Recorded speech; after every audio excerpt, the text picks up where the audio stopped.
Le point bas du cours de l'euro-dollar a-t-il été fait en janvier dernier à 1,0175 $?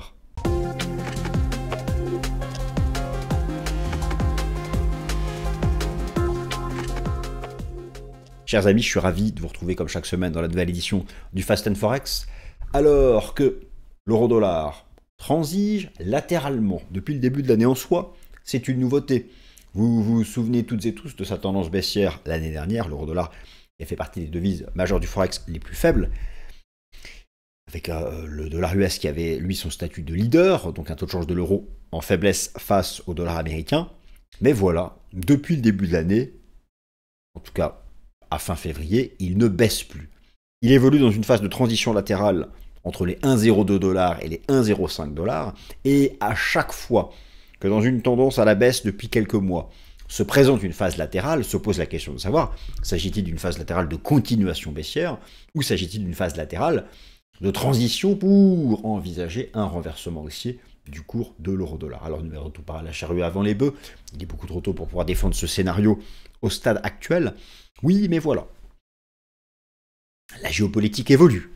Nous savons très bien qu'en février 2022, le déclenchement de la guerre en Ukraine fut un accélérateur de la tendance baissière du cours de l'euro-dollar qui, à peine quelques semaines auparavant, avait donné des signaux techniques de renversement baissier. Et puis, il avait chuté en direction de la parité et avait même basculé quelques semaines sous la parité avant de la reprendre. Donc 1 euro égale 1 $. Alors, la guerre en Ukraine, bien sûr, n'est pas terminée. Cessez le feu, accord de paix, que nous réservent les prochaines semaines. Les élections allemandes. Et oui, c'était un sujet. Rappelez-vous, en novembre dernier, moi j'aime anticiper, en tout cas se poser les questions prospectives. En novembre dernier, je vous ai proposé une émission Fast and Forex qui posait la question de savoir, peut-on envisager un renversement haussier du cours de l'euro-dollar en 2025? C'était la question que je posais en novembre 2024.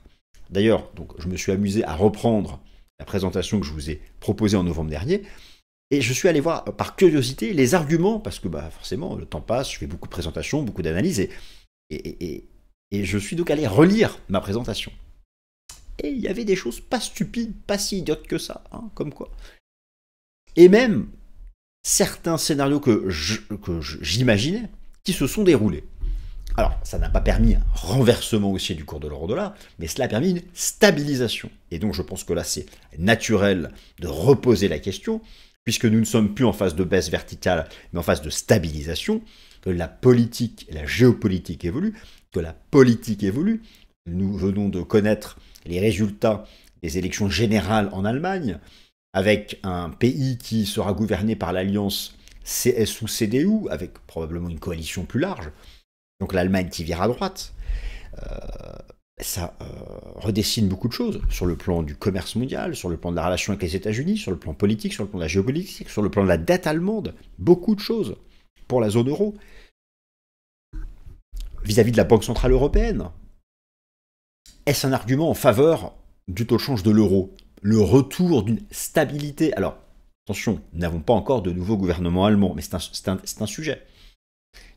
En face de ça, depuis quelques séances, quelques signaux d'alerte sur la macro américaine. Attention, je ne parle pas de récession, mais des indicateurs qui montrent que les licenciements à court terme explosent. Et il n'y a pas que les licenciements d'Elon Musk dans le secteur public. Que nous réserve le prochain rapport NFP américain? Le chômage va-t-il repartir à la hausse? On voit que la confiance du consommateur américain a été brisée en décembre-janvier par la surchauffe inflationniste, par la guerre commerciale. L'inflation temps réel, elle repart au sud. Que se passe-t-il? Donc vous voyez, pour l'euro-dollar, on retrouve les fondamentaux qui sont liés à l'euro, les fondamentaux qui sont liés à l'USD, qui vont... Alors d'ailleurs, la semaine dernière, je vous ai fait une vidéo sur l'USD, mais n'oubliez pas que dans l'euro-dollar, vous avez l'USD, et même très souvent dans l'euro-dollar, les fondamentaux de l'USD comptent plus que les fondamentaux de l'euro. Bon, je vais les mettre à part égale. Tout regarder. Donc oui, c'est une question importante. Le bottom de l'euro-dollar a-t-il été fait en janvier dernier à 1,0175 ou manque-t-il un dernier creux? Quelles sont les résistances à suivre? Beaucoup de choses à regarder. N'oublions pas non plus la guerre entre guillemets des banques centrales, la divergence des politiques monétaires entre la Fed et la BCE, beaucoup donc de facteurs. Alors, première partie, je vais donc vous rappeler, on va revenir dans le passé, comme ça je fais quand même un suivi. qu'est-ce que je vous avais raconté comme bêtise en novembre dernier? Dans ma présentation de fin novembre dernier, où je partais d'un scénario qui pouvait voir l'euro-dollar se stabiliser. Nous allons reprendre ça. Deuxième partie, sur le plan des fondamentaux, pouvons-nous déjà affirmer que le bottom de l'euro-dollar est fait? Oui ou non?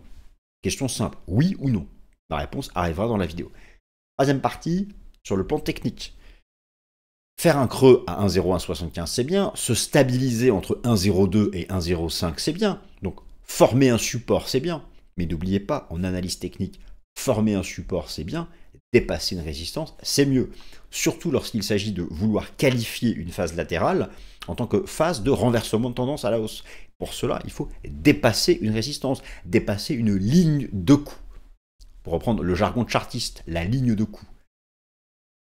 Est-ce le cas ou non? Oui ou non? Bon, on va répondre franchement et directement. Et puis, comme d'habitude, j'en ferai suivi donc tout au long de l'année. Le point bas du cours de l'euro-dollar est-il fait? Va-t-il être fait? Bienvenue à la nouvelle édition du Fast and Forex. Allez, c'est parti. Le cours de l'euro-dollar a-t-il fait son bottom à 1,01 70 $ au mois de janvier, ou peut-il encore aller à la parité? Comment interpréter cette phase de transition latérale? S'agit-il d'une transition pour un renversement haussier? C'est le programme de cette vidéo. Je vous ai donné le plan dans l'introduction, 3 grandes parties. Tout d'abord, je vais donc vous rappeler effectivement ce que je vous avais proposé pour l'euro en novembre dernier. Alors, poser des bases fondamentales pour un bottom. On va reprendre le slide, voir ce qui était bon, ce qui n'était pas bon. Vous savez, en tant qu'analyste, il faut être transparent. On a raison, on a tort. Le pire analyste, c'est celui qui met en avant quand il a raison et celui qui ment quand il a tort. Moi, je le dis quand j'ai raison, je le dis quand j'ai tort. Parce qu'avoir tort n'est pas une défaite. Ça permet d'améliorer sa méthode d'analyse, prendre du recul, comprendre, mieux interpréter les fondamentaux et les signaux d'analyse technique. Et c'est un plaisir. Alors, deuxième partie, sur le plan fondamental, est-il tout simplement trop tôt pour croire à un bottom du cours de l'euro-dollar? Et d'un point de vue technique, peut-on confirmer que l'euro-dollar a fait un creux majeur ou pas? Manque-t-il le dépassement de certaines résistances? Alors, euro, voici ce que je vous avais proposé donc en novembre dernier. Alors, en novembre dernier, je vous ai proposé une vidéo, vous pouvez la retrouver sur la chaîne. Laissez-moi vous retrouver cette vidéo que je vous avais proposée. Et donc, voilà, c'était cette vidéo. Je crois qu'elle avait été faite la dernière semaine du mois de novembre, le 27 novembre. Et l'idée était donc de savoir si si l'euro avait une chance de rebondir en 2025. Bon, c'était la question que je posais. Si l'euro avait une chance de rebondir en 2025. Attendez, je replace. Voilà, on est bon. Alors, depuis effectivement, le cours de l'euro-dollar s'est donc stabilisé. Bon, c'est un fait, il s'est stabilisé. Voilà, nous sommes en stabilisation depuis la fin de l'année 2024. Et la question est là. Cette phase ici de transition latérale est-elle l'amorce d'un renversement haussier? Ou s'agit-il simplement d'une simple figure de continuation appelant à davantage de points bas? Et pourquoi pas un retest de la parité? Cela va dépendre d'un certain nombre d'éléments fondamentaux. Alors, en novembre dernier, voilà ce que je racontais. Je posais la question d'un creux majeur sur le cours de l'euro-dollar. Je mettais en avant 4 facteurs fondamentaux. Alors, tout d'abord, le facteur géopolitique. Effectivement, là, j'ai simplement fait copier-coller du slide que je vous proposais en novembre dernier. Alors, tout d'abord, sur le plan géopolitique, effectivement, envisager une paix entre la Russie et l'Ukraine. Ce qu'il faut savoir, c'est que la finance internationale, grande partie des capitaux internationaux avaient quitté en 2022, en tout cas sous-pondéré les actifs européens, du fait du retour de la guerre en Europe. Effectivement, ça c'était une des pistes que j'évoquais pour envisager une reprise du cours de l'euro-dollar. Il se trouve que depuis, avec Donald Trump, eh bien, les pourparlers sont en cours avec la Russie. Alors, va-t-on aboutir à un cessez-le-feu, à une paix? Quel type de paix? Nous verrons, mais c'est un sujet important pour trancher l'aspect fondamental d'un éventuel bottom de l'euro-dollar. Deuxième argument, deuxième piste que j'évoquais en novembre, c'est la Chine. Oui, la Chine. Le plan de relance budgétaire et monétaire massif de la Chine. L'exposition des entreprises européennes à la Chine est supérieure à celle des entreprises américaines. Certains secteurs industriels en Allemagne, le luxe en France. Et d'ailleurs, si vous reprenez le comportement du marché action chinois depuis donc 2024, et ça pousse encore davantage là ce début d'année, il y a un vrai rebond des marchés actions chinois, un vrai rebond des marchés actions chinois. Et donc effectivement, c'est quelque chose qui, en tout cas, même s'il est encore trop tôt pour dire si les mesures de relance chinoise permettent de relancer la consommation chinoise, c'est ça la clé pour l'économie chinoise. C'est un facteur qui joue. Alors bien sûr, vous avez donc les baisses de taux de la Banque Centrale Européenne qui, à mesure qu'elles avancent, sont un soutien monétaire pour envisager un bas de cycle au sein de la zone euro, tous les plans de relance divers et variés de l'Union Européenne, et l'arbitrage, ça c'était une piste que j'évoquais, un arbitrage, un rattrapage potentiel des actions européennes vis-à-vis de Wall Street, du fait de leur niveau de valorisation inférieur, notamment vis-à-vis du marché action américain. Je vous remontre ici la valorisation selon le cap ratio des actions US par rapport aux actions européennes. Et effectivement, il y a un début de rebond de la valeur des actions européennes. L'écart est encore fort avec les actions US. Et si vous prenez le comportement, et là je suis assez content, puisque je vous avais proposé notamment un call sur le CAC 40 fin 2024. Regardez-moi cette remontada qu'a fait le CAC, qui est revenu au contact de ses records historiques. Et de manière générale, les actions européennes se sont bien comportées. Regardez le Stoxx 600 qui vraiment performe bien depuis le début de l'année. Et donc tout ça attire des capitaux sur les actifs européens et est un facteur de soutien au taux de change de l'euro. Donc, pour débuter, certains éléments fondamentaux pouvaient permettre d'envisager un bottom de l'euro-dollar sont intervenus ou sont en cours de développement. Alors ici, vous avez les toutes dernières élections en Allemagne, mais ces élections en Allemagne, il reste encore un certain nombre de sujets, et notamment la mise en place d'un gouvernement, ça peut prendre encore quelques semaines. Et donc justement, d'un point de vue fondamental, après avoir passé en revue ce dont je vous parle en novembre, est-il trop tôt pour valider un creux majeur du cours de l'euro-dollar? Il y a plusieurs aspects, je vous les ai résumés ici, on va mettre la petite caméra ici pour que soit plus clair. Il y a bien sûr l'aspect macroéconomique.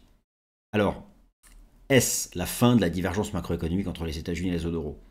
Avons-nous un bas de cycle en Europe et au contraire un haut de cycle aux États-Unis? Beaucoup commencent à s'inquiéter. On a vu les résultats récemment d'Amazon. Bon, y a-t-il un risque sur la consommation des ménages aux États-Unis?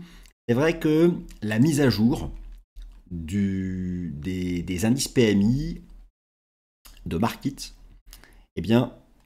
on réservait quelque chose d'assez étonnant, les toutes dernières mises à jour, puisque dans le secteur des services, il y a eu un croisement du PMI des services américains sous celui de la zone euro. Alors que pendant longtemps, les États-Unis arrivaient. Alors, attention, c'est le PMI de Markit Standard & Poor's, ce n'est pas celui de l'ISM, mais tout de même, c'est un graphique qui interroge. Après les résultats d'Amazon, après aussi un taux de croissance des ventes au détail, c'est à confirmer lors de la prochaine mise à jour, mais qui a déçu pour l'économie américaine. Il y a aussi les destructions d'emplois aux États-Unis, alors dans le secteur public, donc ça c'est l'action du Dodge d'Elon Musk, mais il y a aussi un lien avec le secteur privé, et beaucoup craignent les prochaines mises à jour des statistiques de l'emploi aux États-Unis, notamment les 2 prochains rapports NFP. Le chômage va-t-il monter aux États-Unis? Nous constatons dans les données temps réel une augmentation des licenciements. Ça peut mettre la pression sur l'USD, faire remonter l'euro-dollar. Mais nous n'en sommes qu'au début, donc il ne faut absolument pas présager de cela, mais tout de même, les indicateurs PMI sont des indicateurs avancés très respectés, et là, ce n'est pas anodin de voir le croisement de la courbe US sous la courbe de la zone euro. Alors, bien sûr, l'aspect géopolitique. Si vous voulez, je vais d'ailleurs vous remontrer ça d'un point de vue graphique, hein, c'est bête comme bonjour.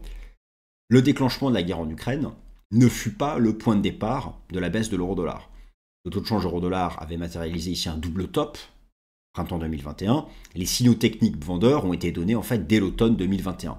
Mais clairement, la guerre en Ukraine a déclenché quand même la baisse de 1,13 à 0,95, ce n'est pas rien. Alors oui, il y a un lien évident dans la façon dont les capitaux internationaux perçoivent l'euro en lien avec la guerre en Ukraine, et forcément, tout dépendra.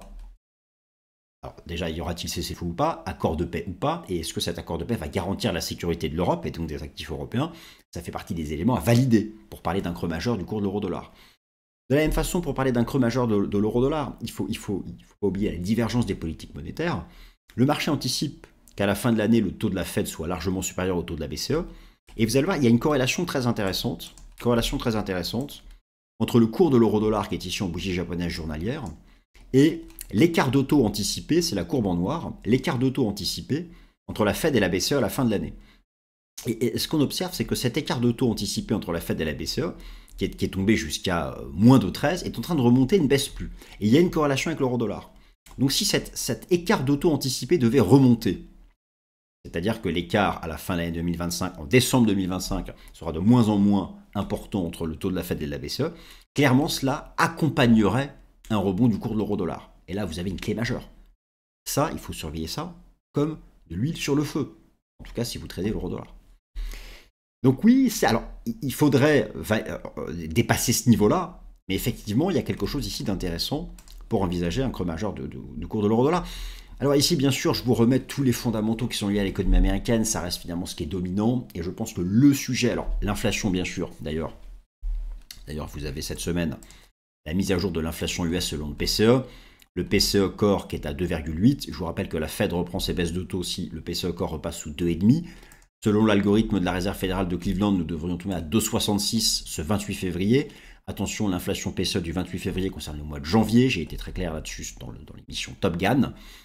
Mais au final, le vrai sujet va, je pense, de plus en plus être l'emploi, avec ce que montre là, il y a une vraie augmentation des licenciements aux États-Unis. Il va falloir attendre quelques semaines pour que ça arrive dans les chiffres officiels, et ça, forcément, s'il commence à y avoir un sujet sur l'emploi US, ça peut mettre sous pression le dollar américain, et donc mécaniquement faire remonter le cours de l'euro-dollar. Et un aspect qui, je pense, est sous-estimé, c'est l'aspect politique. Au-delà de la guerre en Ukraine et de l'aspect géopolitique, des capitaux avaient quitté la zone euro en lien avec l'instabilité politique en France et en Allemagne. Bon, la France, ça se calme gentiment. Il y a quand même un sujet sur la dette. En Allemagne, la victoire de l'alliance CDU-CSU permet d'envisager la formation d'une coalition.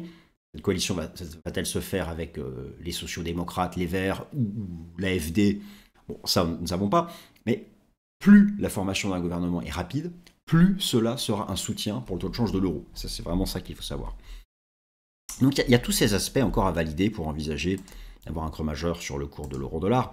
Alors maintenant, sur le plan technique, bon, je vous montre le petit titre en haut à droite, hein, y a-t-il un bottom sur le cours de l'euro-dollar? Je passe en vue ici plusieurs critères. Est-ce que l'euro-dollar est survendu? Avons-nous des divergences haussières? Qu'en est-il sur le plan fractal? Que font les investisseurs institutionnels? Et n'oubliez pas aussi le lien avec le dollar US face à un panier de devises. Finalement, dans l'euro-dollar, le facteur technique dominant reste les signaux techniques que donne le dollar américain face à un panier de devises. C'est ça qui reste majeur. Alors, je vous montre quelques éléments intéressants. Peut-on, au stade actuel, parler d'un creux majeur sur l'euro-dollar? Il y a une première étape qui est l'étape de la stabilisation. Mais ce n'est pas suffisant. Tenir un support, c'est bien, franchir une résistance, c'est mieux. Déjà, d'un point de vue chartiste, alors, effectivement, il y a eu ici une petite divergence en hebdomadaire qui répond à cette divergence baissière, qui fut ici le top. On a quelque chose, ok, très bien.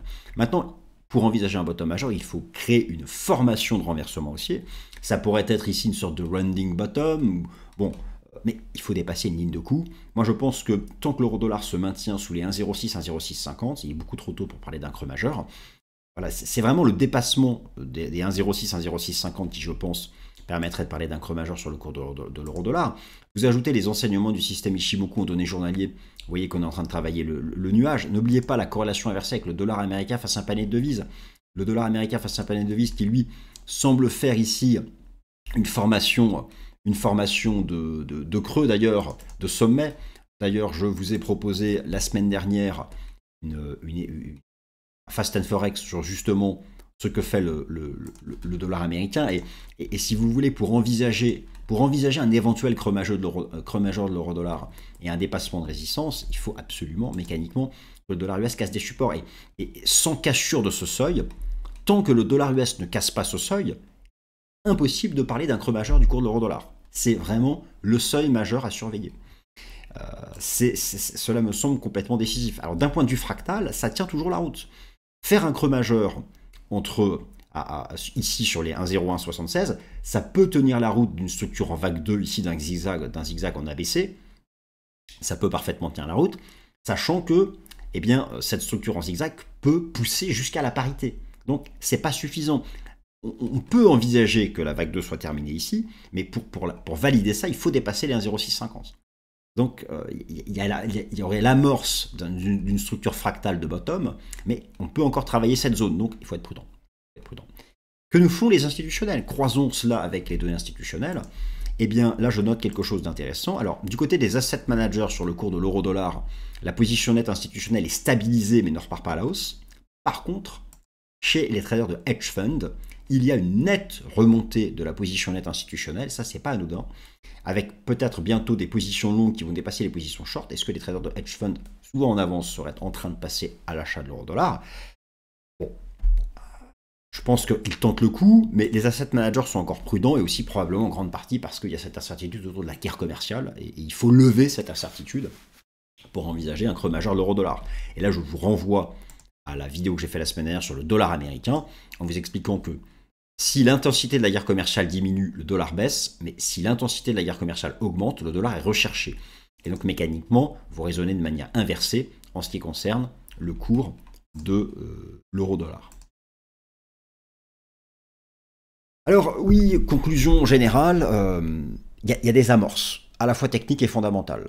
Nous ici avons identifié, je pense, les bons seuils techniques et les bonnes données fondamentales à surveiller. L'amorce, c'est bien, mais il faut des confirmations.